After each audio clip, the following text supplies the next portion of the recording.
Myanmar में सेना ने जब से तख्ता पलट किया है तब से पूरी दुनिया में हाहाकार मचा हुआ है। तमाम देश म्यांमार की सेना से अपील कर रहे हैं कि वह हिंसक कार्रवाई न करे और उधर सेना है कि हिंसक कार्रवाई करने से बाज नहीं आ रही। लगातार गोलियों से लोगों को मौत के घाट उतारा जा रहा है। लेकिन इसी आंदोलन के दौरान एक वीडियो खूब वायरल हो रहा है और आपको बता दें ये वीडियो अहिंसा की ताकत को दिखाता है। एक नन सेना के सामने इस तरीके से डट गई और साफ तौर पर उसने सेना की आंखों में आंखें डालकर जो कहा, सेना उसके आगे पस्त हो गई। तो चलिए आपको खास रिपोर्ट में दिखाते हैं कि आखिरकार क्या है ये वायरल वीडियो और किस तरीके से अहिंसा की ताकत पूरी दुनिया में दिख गई।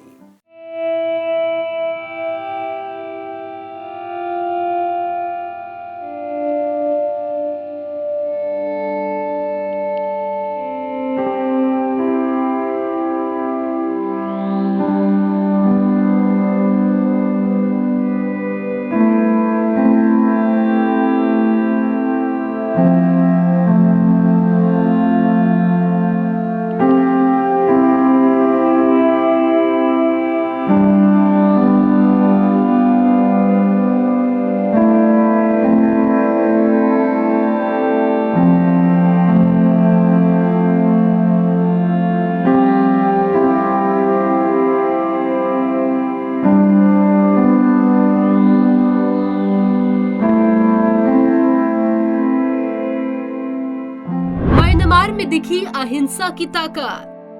प्रदर्शनकारियों पर गोलियां बरसाती सेना को नन ने ललकारा, कहा सबसे पहले मुझे गोलियां मारिए। नन के सामने हाथ जोड़कर घुटनों के बल बैठ गए सैनिकों के जाने के बाद ही वहां से हटी सिस्टर रोज। म्यांमार में सैन्य तख्ता पलट के खिलाफ चल रहे विरोध को दबाने के लिए सैनिक लगातार गोलियां बरसा रहे हैं। अब तक 68 प्रदर्शनकारियों की मौत हो चुकी है। यहां मंगलवार को विरोध की एक ताकतवर तस्वीर सामने आई। इसने ये साबित कर दिया है कि इतिहास ने खुद को एक बार फिर से दोहराया है। केवल जगह बदली है, तस्वीर बदली है और चेहरा बदला है। निहत्थी नन ने सेना को ललकारा।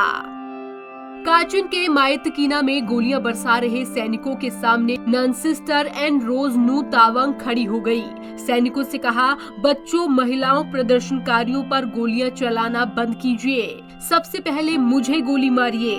मैं तब तक नहीं हटूंगी जब तक आप यहाँ से नहीं चले जाते या मेरी मौत नहीं हो जाती। हाथ जोड़कर घुटनों के बल बैठे सैनिक।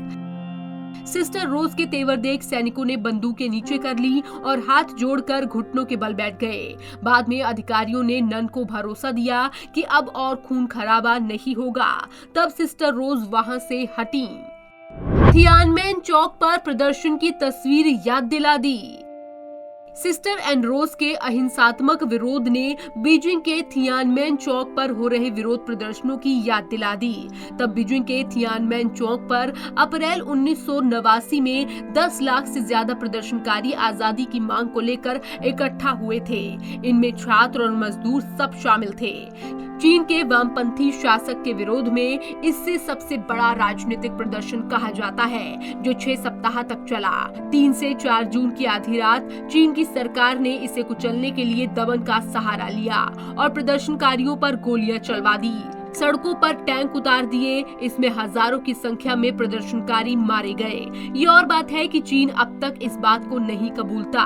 दमन चक्र के बीच विरोध प्रदर्शन की एक तस्वीर दुनिया के सामने आई थी, जो कि विरोध की सबसे सशक्त तस्वीर बन गई थी। इसमें एक निहत्था नौजवान टैंकों के सामने खड़ा दिखाई दे रहा था। वो टैंकों को रोकने की कोशिश कर रहा था। उसे इस बात का जरा भी भय नहीं था कि टैंक उसे कुचल देंगे और यही तस्वीर दुनिया में विरोध की सबसे सशक्त तस्वीर बन गई। पंजाब केसरी टीवी चंडीगढ़ के लिए ब्यूरो रिपोर्ट। चीन में भी इस तरीके की दमनकारी नीतियों को अपनाया गया था। सेना ने सड़कों पर टैंक उतार दिए थे और लोगों को सरेआम इस दौरान गोलियों से और टैंकों की तोपों से भून दिया गया था। बड़ा नरसंहार हुआ था। लेकिन जो म्यांमार में इस समय परिस्थिति बनी हुई है वो बेहद चिंताजनक है। तमाम देश लगातार म्यांमार पर दबाव डालने की कोशिश कर रहे हैं कि वो हिंसक कार्रवाई करने से बचे, लेकिन म्यांमार की सेना कुछ भी मानने को तैयार नहीं है। लेकिन एक नन ने पूरी सेना को झुका दिया, ये पूरी दुनिया ने देख लिया। तो आज की इस खास रिपोर्ट में बस इतना ही। विवेक शर्मा को दीजिए इजाजत। नमस्कार।